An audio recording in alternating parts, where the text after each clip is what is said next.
Hello दोस्तों, welcome to the YouTube channel Myntra commerce academy. आज की क्लास में हम लोग जानेंगे कि income under head salary chapter की हम लोगों को तैयारी कैसे करके करनी चाहिए। तो आइए चलिए शुरू करते हैं।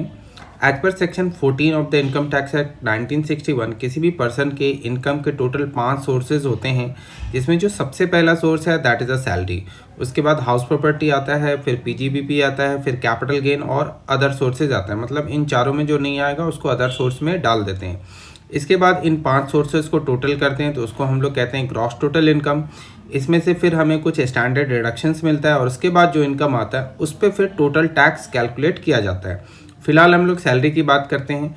तो देखिए, सैलरी भी 2 तरह के होते हैं। एक ऐसी सैलरी जो जब हम लोग जॉब में रहते हैं तब हमें मिलता है, और एक ऐसा सैलरी है जो ऑन रिटायरमेंट मिलता है। मतलब ऑन रिटायरमेंट भी अगर किसी पर्सन को कुछ भी मिलता है वो भी इनकम टैक्स एक्ट के अंतर्गत टैक्सेबल होता है। जैसे इस चार्ट को देखकर आप अच्छे से समझ सकते हैं।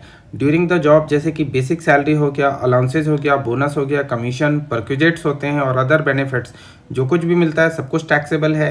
लेकिन ऑन रिटायरमेंट अगर pension, gratuity, provident fund, leave salary या अदर बेनिफिट कुछ भी है हमें मिलता है, तो ऐसा नहीं है कि ये सब टैक्सेबल नहीं है, ये भी टैक्सेबल है। तो जब कभी भी टैक्सेबल सैलरी हम लोग कैलकुलेट करते हैं तो हमें दोनों चीज़ों को देखना होता है कि ड्यूरिंग द जॉब क्या मिला है और ऑन रिटायरमेंट क्या मिला है। इन सबको जोड़कर जो टोटल बनेगा उसको हम लोग फिर टैक्सेबल सैलरी कहते हैं। तो ये आप ध्यान रखिएगा। आपका चैप्टर भी होगा सैलरी का तो कुछ इसी तरीके से पार्ट में बटा होगा। जैसे आपको सबसे पहले बेसिक सैलरी पढ़ना होगा, अलाउंसेज, परक्यूजेट्स और ग्रेच्युटी वगैरह के बारे में पढ़ना होगा। अगर हम लोग सैलरी का एक छोटा सा फॉर्मेट देखें कि कैसे हम लोग निकालेंगे सैलरी, तो आपको ऊपर में लिखना है calculation of taxable salary of mister, जो भी नाम होगा वो, फॉर द असेसमेंट ईयर, जिस भी असेसमेंट ईयर का आप निकालेंगे वो।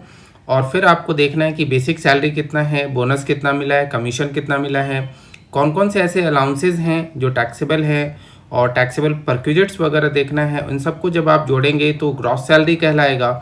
और ग्रॉस सैलरी में से हम लोगों को कुछ छूट मिलता है जो कि स्टैंडर्ड डिडक्शन अंडर सेक्शन 16 कहलाता है। इसमें 2 तरीके का छूट है।